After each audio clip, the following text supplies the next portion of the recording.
Yang pertama, prinsip hidup minimalis itu singkirkan segala yang mempersulit hidup, yang nambah-nambah kerjaan, yang ngeribeti saja, ngerepoti saja padahal tidak penting. Ya singkirkan saja. Kadang-kadang ada yang ada enggak di sini yang suka misalnya dengan ikan misalnya, terus beli akuarium. Awal-awalnya seneng, tapi lama-lama males ngurusin. Akhirnya ikannya mati, akuariumnya buang. Terus kapan-kapan kok seneng lagi, terus beli akuarium lagi, beli ikan lagi, tapi terus ya buang lagi. Ini namanya kamu ngeribeti dirimu sendiri, merepotkan dirimu sendiri. Kalau kamu merasa Pak saya itu tidak open, tidak telaten ngurus yang gitu-gitu, yo jangan menyiksa ikanmu dengan kamu tidak telaten. Jadi asik loh Pak kalau punya ikan atau kalau punya burung dan lain sebagainya. Kalau kamu tidak open, tidak telaten, akhirnya bikin repot, bikin ribet, binatangnya yang tersiksa. Nah, singkirkan saja, kasih ke orang atau siapa yang memang telaten dengan itu. Jadi jangan membeli, jangan memasukkan dalam rumahmu segala yang mempersulit hidup. Yang kedua, ini seperti tadi ya, cintai kekosongan. Suka dengan kelegaan, kelonggaran. Kenapa sih kamu kalau masuk masjid itu rasanya lega, longgar, nyaman?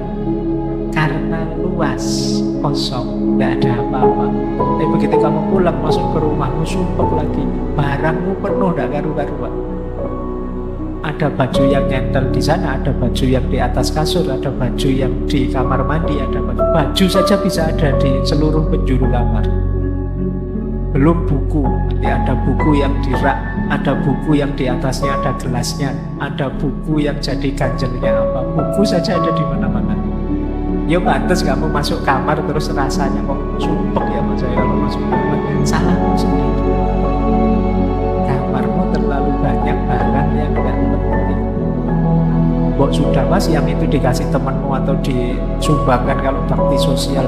Oh jangan pak, ini ada sejarahnya pak. Kamu kan sering begitu. Waktunya kamu pelit. Kayak kadang-kadang sampah saja diambil pemulung kamu marah-marah.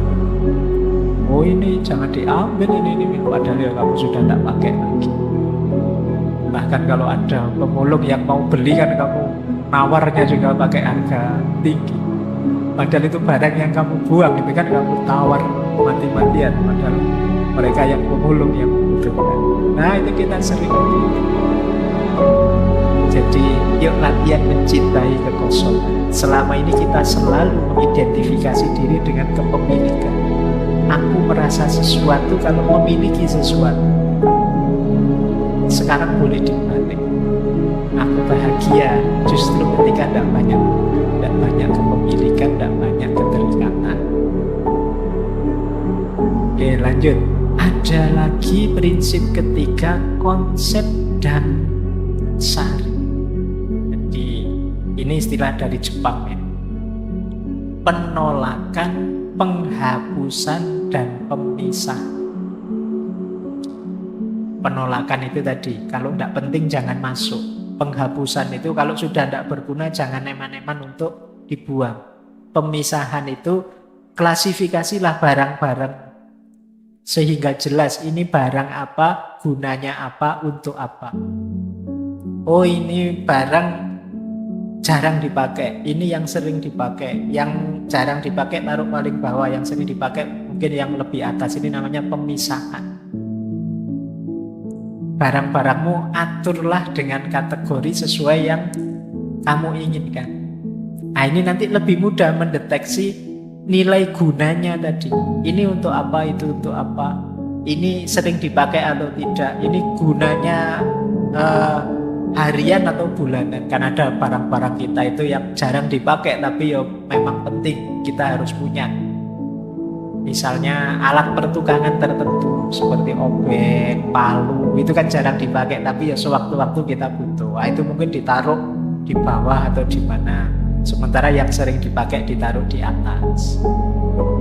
Baju misalnya, oh ini baju yang harian, ini baju mingguan, ini baju bulanan misalnya. Kalau daleman tiap hari dipakai, mungkin tempat khusus yang bisa diakses tiap hari. Kalau jas mungkin karena dipakainya pas momen penting, pas wisuda atau kawin saja, ya mungkin ditaruh agak ke dalam dan lain sebagainya. Itu namanya pemisah. Lebih mudah, tadi kan kita punya prinsip berdasarkan guna. Guna itu lebih mudah diakses kalau kita sudah terklaster. Nah, itu namanya pemisahan. Penolakan, penghapusan, dan pemisahan. Terus prinsip keempat, konsumsilah hanya apa yang engkau butuhkan. Nanti ada dikotomi antara kebutuhan dan keinginan. Ada beda. Pak, saya ingin beli HP yang terbaru, itu keinginan. Beda dengan Pak, saya butuh HP yang terbaru. Kalau memang butuh, belilah. Kalau memang hanya ingin, coba dievaluasi lagi. Apa benar kamu membutuhkan itu? Terus yang kelima, seperti tadi ya, kepemilikan bukan segalanya. Yang jadi kuncinya adalah kemanfaatan. Yang terakhir, waktu tidak bisa diulang. Ini prinsipnya. Maksudnya apa? Kerepotan kita, stres kita, terbuangnya waktu, tenaga, biaya kita untuk ngopeni barang kecil-kecil yang tidak penting tadi, ya tidak bisa diulang, sudah lewat. Kita menghabiskan hidup secara tidak efektif, tidak bahagia, karena keinginan kita yang tidak terkendali. Apa saja mau dibeli, mumpung murah Pak, mumpung diskon Pak, mumpung beli satu dapat satu Pak, mumpung. Kita selalu begitu. Akhirnya ya jadinya kita tidak efisien dalam hidup, waktu kita terbuang. Rumusnya minimalisme itu adalah keinginan. Nah, tadi kita diminta membedakan antara keinginan dan kebutuhan. Ada quotes dari Diogenes, teman-teman mesti hafal filosofnya trik ini. Kata dia, sifatnya dewa-dewa itu tidak butuh apapun. Ya, karena dewa sudah mampu segalanya. Nah, berarti apa? Kalau kamu ingin meningkat kualitasmu seperti dewa, kamu tidak usah menginginkan apapun. Jadi, kalau istilahnya Diogenes, God-like person, manusia yang seperti dewa. Mungkin teman-teman pernah dengar istilah manusia setengah dewa. Setengah saja ya, karena kalau sepenuhnya nanti berat.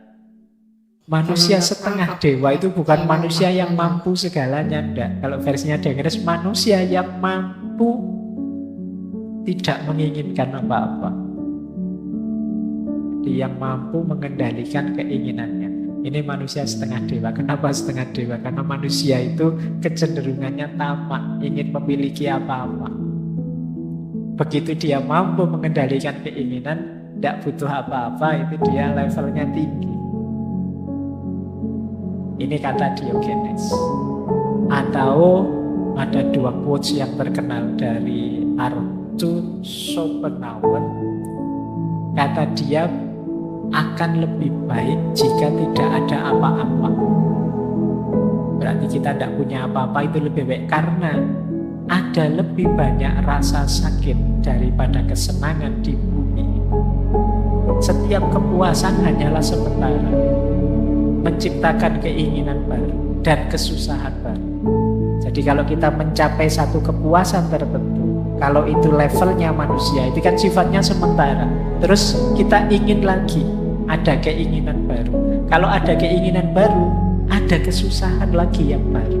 Ini filsafat kehendak atau filsafat keinginan dari Arthur Schopenhauer. Jadi kata dia, hakikatnya hidup itu menderita. Kenapa? Karena kita menjalani hidup dengan dasar keinginan. Orang ingin ini kan sakit. Ingin itu kan berarti ada sesuatu yang ingin dia target dan belum terpenuhi, itu kan menyakitkan. Ingin punya mobil, ingin punya pacar, ingin lulus cepat, itu kan keinginan berarti belum terpenuhi. Diri kita merasa sakit, menderita, sampai keinginannya terpenuhi. Sementara ketika keinginan terpenuhi, manusia kan tidak selesai. Ada lagi keinginan yang baru, menderita lagi. Sekarang teman-teman mati-matian mengejar biar lulus cepat misalnya. Begitu wisuda lulus, apa selesai? Kan enggak. Ingin segera dapat kerja Pak, ingin segera ketemu jodoh Pak, ingin segera ketemu jodoh bener nikah. Apa selesai urusan? Masih panjang ceritanya, masih banyak keinginan-keinginan yang baru. Jadi hidup ini rentetan dari keinginan ke keinginan. Sementara keinginan itu sesuatu yang menyakitkan. Berarti hakikatnya hidup ini ya penderitaan. Itu versinya Arthur Schopenhauer. Padahal bahkan di balik kesuksesan, di situ ada penderitaan. Kalau kalian mengalami sukses tertentu, jangan lupa ada sisi penderitaan di situ. Baik penderitaan dalam proses menginginkannya maupun mungkin ada hal-hal lain. Di situ ilustrasinya Arthur Schopenhauer, penderitaan hewan yang dimakan selalu lebih besar daripada kesenangan hewan yang makan. Maksudnya apa? Ketika kita menaklukkan sesuatu, itu kan ada yang ditaklukkan. Kita menaklukkan itu menang, senang. Tapi yang ditaklukkan ini rasa sakitnya lebih besar daripada senangnya kita yang menang. Di logikanya orang hidup kan kadang pakai logika kalah. Padahal ya kita mengejar kemenangan sementara kita lupa. Saya mengejar kayak tadi, lulus tercepat terbaik. Wah, kamu mati-matian nilaimu A terus. Kamu nggak pernah memperhatikan ini loh temenmu E terus nilainya. Dia pontang-panting ngejar kamu nggak bisa-bisa. Dia kalah terus. Nah misalnya. Nah ini kan hidup yang kalah menang. Penderitaan yang kalah itu jauh lebih besar daripada kesenangan yang menang. Kenapa kesenangan itu kecil saja? Karena kesenangan itu melahirkan keinginan yang baru. Tidak lama terus jadi penderitaan. Nah ini gayanya Arthur Schopenhauer. Berarti apa kuncinya bahagia? Kalimat pertama itu. Kalau gitu ya lebih baik tidak usah apa-apa. Tidak usah ingin macam-macam. Tambah masalah. Nah, itu dasar filosofinya minimalis. Saya lanjutkan. Nah, ini beberapa juga saya ambil dari stoikisme. Banyak orang tadi saya bilang mengaitkan minimalisme dengan stoikisme. Karena memang gagasan-gagasan stoikisme itu banyak yang relate dengan minimalisme. Misalnya itu ada kalimat dari Epictetus.